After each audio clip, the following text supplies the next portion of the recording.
نوید صاحب آپ سے آغاز کر رہی ہوں، چونکہ ایک تو یہ ٹرمپ کا جو ٹیرف کا معاملہ ہے انڈیا سے، اس پر آپ کامنٹ کرنا چاہیں تو آپ کر سکتے ہیں۔ دوسرا جو ہمارا بنیادی سوال ہے، اب انہوں نے تو کہہ دیا جی ملک میں کرپشن کا ذمہ دار بیوروکریٹ ہے، سیاستدان تو بے بس ہیں، نہ وہ پلاٹ لے سکتے ہیں نہ کچھ ہیں، اور حکومت میں رہتے ہوئے بھی سیاستدان بے بس ہوتے ہیں۔ تو کیا یہ ان کی بات درست ہے کہ ساری جو کرپشن ہے وہ بیوروکریسی سے ہوتی ہے، بیوروکریٹ کرتے ہیں، اور اصل ذمہ دار بھی وہی ہیں، سیاستدان صرف بے بس ہیں؟ اور خاص طور پر وزیر دفاع خارجہ آصف، جس پہ ان کی بڑی سوشل میڈیا پر ایک بحث بھی چھڑی ہوئی ہے کہ ان کو اس طرح سے بات کرنا مناسب نہیں تھا، اس پہ آپ کا کیا ٹیک ہے نوید صاحب؟ اچھا دعا دیکھیں، سب سے پہلے آپ نے جو امریکہ کی طرف سے انڈیا کے اوپر ٹیرفز بڑھانے کی بات کی، اس کے اوپر ایک چھوٹا سا کامنٹ کرنا چاہوں گا۔ دیکھیں، یہ ٹرمپ کی طرف سے بارہا پہلے بھی جو ہے وہ کہا گیا کہ انڈیا جو ہے، بھارت جو ہے وہ روس سے تیل لے رہا ہے، اور روس جو ہے وہ یوکرین کی جنگ کو بیسیکلی ان اے وے وہ اس کو فنڈ کر رہا ہے، اور اسی وجہ سے انہوں نے کہا تھا کہ اب اگر انڈیا نے تیل لینا بند نہیں کیا تو اس کے اوپر مزید ٹیرفز نہیں بلکہ پینلٹیز بھی لگیں گی، یہ بھی انہوں نے بات کی تھی۔ اچھا، یہ انڈیا کی اکانومی کو کس طرح سے افیکٹ کرے گا؟ تو دیکھیں 2024 کے اگر فگرز کو ہم دیکھیں تو امریکہ جو ہے وہ انڈیا کا سب سے بڑی اس کی ایکسپورٹ کی ڈیسٹینیشن ہے، یعنی انڈیا کی ٹوٹل ایکسپورٹ کا 17% جو ہے وہ امریکہ کو ایکسپورٹ ہوتا ہے، جو کہ 2024 کے جو فگرز ہیں اس کے مطابق تقریباً $80 ارب کی جو ایکسپورٹس ہیں وہ امریکہ کو ہوئی ہیں، جو انڈیا کی ٹوٹل 4.4 ارب کی جو ایکسپورٹس ہیں اس کا $80 بلین جو ہے وہ امریکہ کو ایکسپورٹ ہوتی ہیں۔ تو اسی سے اندازہ لگاتے ہیں کہ اگر 50% جو ہے وہ ٹیرف جو انڈیا کی امپورٹس ہیں، انڈیا سے جو امپورٹ کر رہا ہے امریکہ، وہ ہوں گی تو ان کی اکانومی کو کتنا بڑا جو ہے وہ دھچکا لگے گا۔ اسی وجہ سے میرے خیال میں انڈیا جو ہے اس وقت وہ اسکریمبل کر رہا ہے، اور میں نے ابھی کہیں پہ میں پڑھ رہا تھا کہ شنگھائی کوآپریشن آرگنائزیشن کی جو میٹنگ ہو رہی ہے چائنا میں، تو مودی جو ہے وہ وہاں پہ جا رہے ہیں، اور یہ میرے خیال میں 7 برس میں پہلی دفعہ ہوگی کہ مودی جو ہے وہ چائنا کا دورہ کریں گے، تو وہ بیسیکلی ابھی اپنے آپشن جو ہے وہ ایکسپلور کرنے کی کوشش کریں گے۔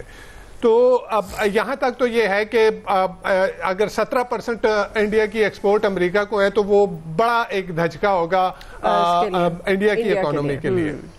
جو آپ نے بات کی خواجہ آصف صاحب کے بیان کی، تو خواجہ آصف صاحب کا بیان میرے خیال میں یہ ایک پورا اوورآل سسٹم کے اوپر جو ہے وہ ایک میرے خیال میں لیک آف ٹرسٹ جو ہے، وہ اعتماد کا فقدان جو ہے وہ نظر آ رہا ہے۔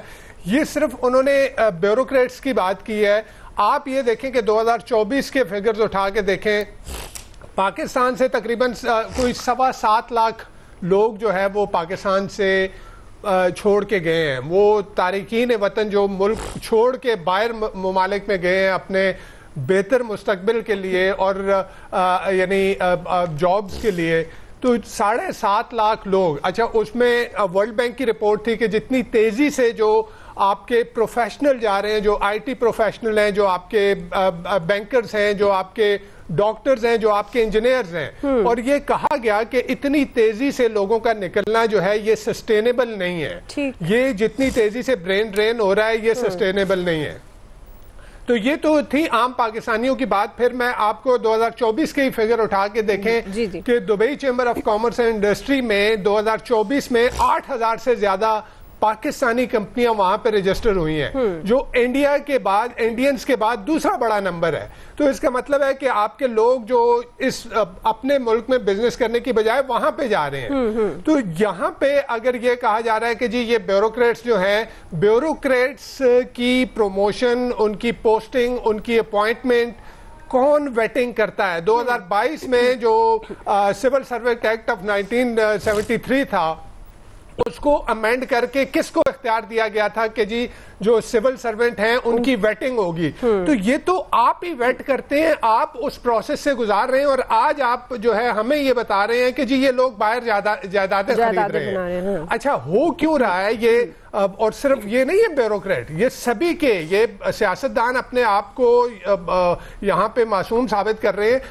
2022 کی ایک رپورٹ تھی جس میں کہا گیا تھا کہ دبئی میں 23,000 جو ریزیڈینشل پراپرٹیز تھیں اس میں 17,000 جو ہیں وہ پاکستانیوں کی تھیں. اس میں پاکستانی پولیٹیشین بھی شامل تھے, اس میں ججز بھی شامل تھے, اس میں بیوروکریٹ بھی شامل تھے.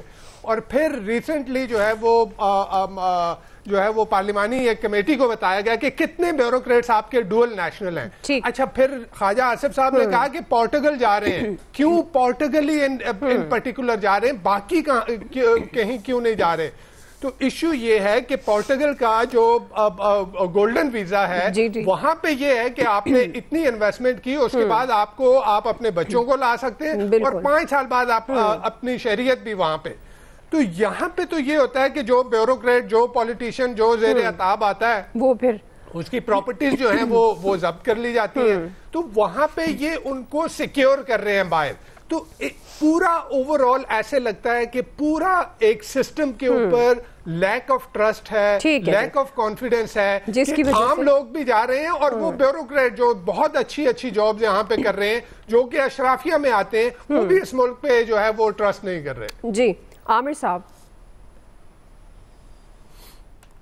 دیکھیں جی, سمپل سی بات ہے کہ جو انڈیا پہ ٹیرف ہے اور جو 50% کی خبر آئی اور سارا سب کچھ, ہم تو اس لیے خوش ہوتے ہیں نا کہ ہماری تو دشمنی ہے, اور کہ دشمن کو جتنا نقصان پہنچے بہت اچھا ہے.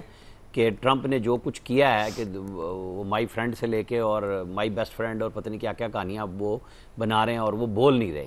کمال تو ابھی تک مودی کا ہے نا کہ کوئی ایک جواب نہیں دے رہے. کانگریس نے ان کی گت بنائی ہوئی ہے روزانہ کی بنیاد پہ, ادھر سے ٹرمپ نہیں بات آ رہے, مسلسل چھیڑ بنا دی ہے ان کی انڈیا پاکستان جنگ کی.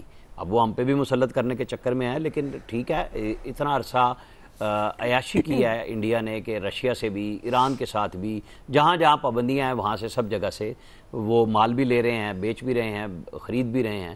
اور ہم ایران سے گیس پائپ لائن آج تک نہیں کر سکے, انہوں نے $1 بلین کا ہم پہ ہرجانے کا کیا ہوا کیس بھی. تو ایسے میں ہمیں اپنا راستہ بنانا چاہیے. ٹھیک ہے, ہم ان کے اوپر تو خوش ہوں گے ہی کہ ہمیں اور نیگوسیشنز کرنی چاہیے کہ ٹرکی 15% پہ بیٹھا ہوا ہے, ہم 29 سے 19 پہ آئے ہیں. شاید ہماری جو پہلے ایک میٹنگ ہو چکی ہے, ہم ایک اور جا رہے ہیں ہمارے اعلیٰ حکام پنڈی سے ایک میٹنگ کے لیے, وہاں پہ کچھ اور باتیں ہوں گی اس کے اوپر, یہ بھی اطلاعات آ رہی ہیں ابھی. کوئی وہ وہاں پہ جو ابھی جن کو ہم نے جنرل صاحب کو دیا ہے نشان پاکستان, ان کی ریٹائرمنٹ کی ایک تقریب ہو رہی ہے وہاں پہ. ہم اپنے طرف ہمیں جانا چاہیے نمبر 1. تو پھر اب آپ آ جائیں, جو خواجہ آصف نے رات 11:30 ٹویٹ کیا, میں نے دیکھا اس وقت, انہوں نے وہ بات بتائی جو ویسے روٹین میں سب جگہ ہو رہی تھی, لیکن چونکہ وزیر دفاع نے کہی تو اس کی اہمیت بن گئی کہ جی آپ کیبنٹ پہ کرتے ہیں نا پہلے بات یہ کہ جی لے کے جائیں. لیکن ہمارے جو سیاستدان ہیں سب سے پہلے کہاں کمپرومائز ہوتے ہیں؟ سب سے پہلے یہ اپنے بیوی بچوں کے لیے اور اپنے لیے بڑی گاڑیاں جب سیکٹریز اور اداروں کی یہ لے لیتے ہیں نا, کہ انٹائٹل ایک گاڑی ہے, آپ نے 8-8 10-10 گاڑیاں لی ہوئی ہیں اپنے علاقے ڈیرے میں سب جگہوں پہ جاتی ہیں. تو جب آپ پہلی فیور لیتے ہیں تو پھر اس کے بعد نیچے تو سارا کام ٹھیک ہو گیا نا. پھر آپ سمجھتے ہیں کہ یہ میری منسٹری میں بڑی ٹھیک ٹھاک کمپنیاں ہیں, تو ان کے آپ DGs, MDs, chairman سب کو ڈائریکٹ کر لیتے ہیں سیکٹری سے ہٹ کے بھی, اور پھر آپ ان کے پریویلیجز یوز کرتے ہیں. تو یہ مل کے ہوتا ہے, ایسے نہیں ہے کہ سب نے آنکھیں بند کی ہوئی ہیں اور سیاستدان بالکل پوتر ہیں. نہیں, سب سے زیادہ بدنامی سیاستدانوں کی ہوتی ہے, لیکن کام سارے مل کے ڈالتے ہیں, اور اس میں کسی طرح کا کوئی بندہ بھی مفر نہیں ہے کہ کس نے یہ کام نہ کیا ہو. بہت ریئر ہوتے ہیں جو اس لیے گنے بھی نہیں جاتے. تو یہ تو خواجہ آصف صاحب کو چاہیے کہ جو بات کہی ہے اس کا ڈیٹا کیبنٹ میں منگوا لیں.